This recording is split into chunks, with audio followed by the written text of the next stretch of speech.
السلام عليكم متابعينا الكرام، كنتمنى تضغطوا على جيم تحت الفيديو والاشتراك في القناة باش توصلوا ديما.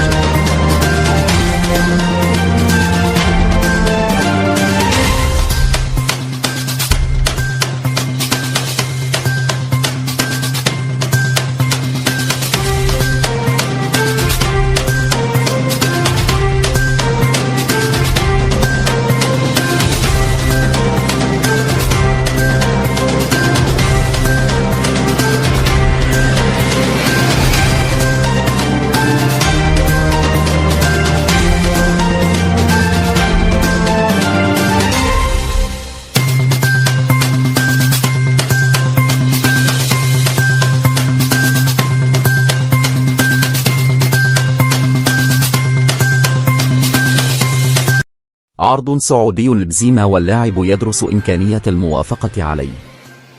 أكدت تقرير صحفية إسبانية أن الفرنسي كريم بنزيما نجم فريق ريال مدريد الإسباني يدرس عرضا جديدا من أجل الانتقال للدوري السعودي لكرة القدم. وحسب نفس التقرير فإن بنزيما كان مشغولا خلال الأسابيع الثلاثة الماضية بعرض للانتقال للدوري السعودي يشمل إنشاء أكاديمية رياضية باسمه. وعرف مستقبل بنزيما مع ريال مدريد غموضا كبيرا قبل أن تتضح الأمور في الأسابيع الأخيرة، حيث إن عودة المهاجم المخضرم إلى طبيعته دفعت ريال مدريد للاستمتاع بكرة القدم مرة أخرى على أن تستمر علاقة الطرفين لموسم آخر. وتردد أن بنزيما كان يفكر في العرض السعودي المغري، لكن ماركا أكدت أن المهاجم الفرنسي لم يغير فكرته بالبقاء مع ريال مدريد لموسم واحد آخر على الأقل. وأوضحت أن هذا الرد وصل للمسؤولين عن نقل الاقتراح السعودي لكريم بنزيما.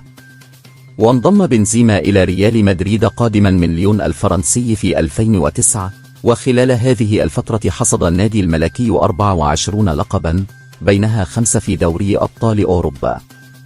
ونجح بنزيما من تسجيل 348 هدفا وصنع 165 في 637 مباراة بقميص ريال مدريد وفقا لموقع ترانسفيرماركت. ويعد بنزيما ثاني أفضل هداف في تاريخ النادي الإسباني خلف النجم البرتغالي كريستيانو رونالدو الذي سجل 450 هدفا.